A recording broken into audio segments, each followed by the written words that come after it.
22 मार्च 2024 को हिंदी अभिनेता रणदीप हुडा वीर सावरकर जी के ऊपर एक फिल्म लाने वाले हैं। तो चलिए इस फिल्म के कारण ही सही लेकिन वीर सावरकर जी के जीवन की कुछ बातों के ऊपर गौर करते हैं। उनका जीवन चरित्र आज के युवाओं के लिए एक सबक के तौर पे देखा जा सकता है। अंग्रेज हुकूमत जिन क्रांतिकारियों से ज्यादा डरती थी उन नामों में से सबसे आगे वीर सावरकर जी का नाम आता है। वीर सावरकर जी का अंग्रेजी हुकूमत के ऊपर इस कदर डर छाया था कि उन्हें काला पानी की यानी कि 2 बार आजीवन कारावास की सजा सुनाई थी।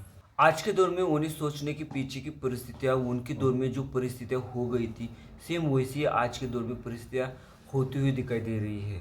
वीर सावरकर अपने दौर के महान क्रांतिकारी, वकील, कवि तथा नाटककार, चिंतक, सिद्धहस्त लेखक, ओजस्वी वक्ता और दूरदर्शी राजनेता के तौर पे सभी तरफ देखे जा रहे थे।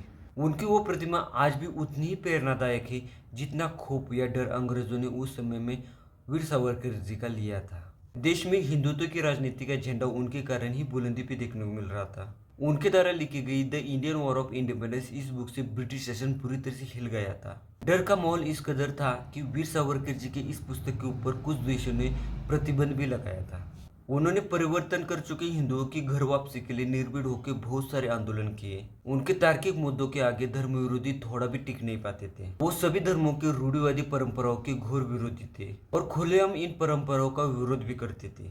तो चलिए दोस्तों, वीर सावरकर जी के बारे में, उनके जीवन चरित्र को थोड़े ही शब्दों में अच्छे तरीके से जान लेते हैं। स्वतंत्रवीर सावरकर जी का पूरा नाम था विनायक दामोदर सावरकर। वीर सावरकर जी का जन्म महाराष्ट्र के नासिक शहर के पास वाले भागोर गांव में 28 मई 1883 में हुआ था। उनके पिताजी का नाम दामोदर पंत तथा उनकी माताजी का राधाबाई सावरकर नाम था। उनकी उम्र के महज 9वें साल में उनके माताजी का और उसके आगे 7 साल बाद उनके पिताजी का देहांत हो चुका था। इस कठिन समय में उनका पालन पोषण उनके बड़े भाई गणेश जी ने किया था। स्वतंत्रता आंदोलन में उनका बढ़ चढ़कर हिस्सा लेना अंग्रेज हुकूमत को रास नहीं आया तो अंग्रेजी हुकूमत ने उनसे उनकी कॉलेज की डिग्री भी वापस ले ली थी। आगे जाके वकालत की डिग्री के लिए भी यही घटना फिर से दोहराई गई। फर्क यहाँ पे सिर्फ इतना ही था कि इंग्लैंड के राजा के प्रति उन्होंने वफादारी जाहिर करने से मना कर दिया था।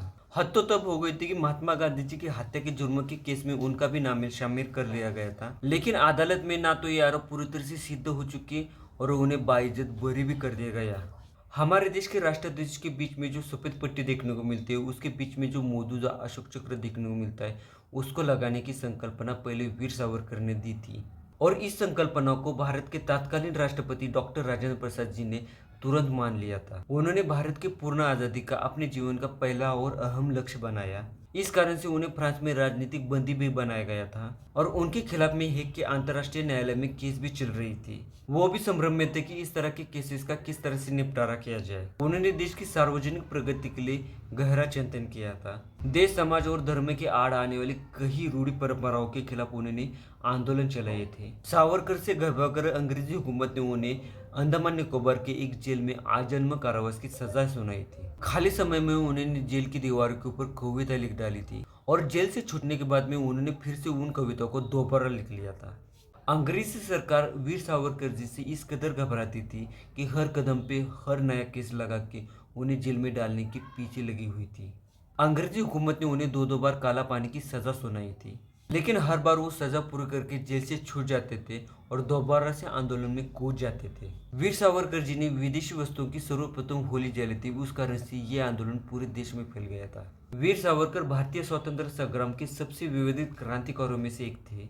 शायद इसी कारण से हिंदू राष्ट्रवादी वीर सावरकर जी के बारे में जो भी घटनाएं घटी या जिन तथ्यों का उन्होंने विवेचन किया, उन्हें चर्चा में रखा गया, उनको परखा गया और बार बार उनकी समीक्षा की जाती रही है। साल 1911 में उन्हें 2 बार काला पानी की यानी कि आजीवन कारावास की सजा सुनाई गई थी और उस समय की सबसे विवादित घटना यही थी कि उन्होंने अंग्रेजी सरकार से रिहाई की माफी मांगी थी, लेकिन ये माफी उन्होंने अपने साथी राजनीतिक कैदियों के लिए मांगी थी। साल 1924 में उन्हें इस बात पर रिहा किया गया कि आगे के 5 सालों तक वो किसी भी राजनीतिक मूवमेंट में भाग नहीं लेंगे, लेकिन इसके बावजूद भी उन्होंने रत्नागिरी में अस्पृश्यता खत्म करने का काम किया और ये घटना अस्पृश्यता निर्मूलन में मील का पत्थर मानी जाती है। वीर सावरकर जी ने मुख्य रूप से 38 किताबें लिखी, उनमें से मुख्य रूप से मराठी और अंग्रेजी में ज्यादातर देखने को मिलती है। हिंदुत्व हुई हिंदू ये पुस्तक उनका ज्यादातर चर्चा में रहा था। उन्होंने हिंदू समाज के प्रगति के लिए 7 बेड़े तोड़ने की अपील की थी। उनमें से पहले आती है विद्युत कटबंदी, बाद में आती है व्यवसाय बंदी,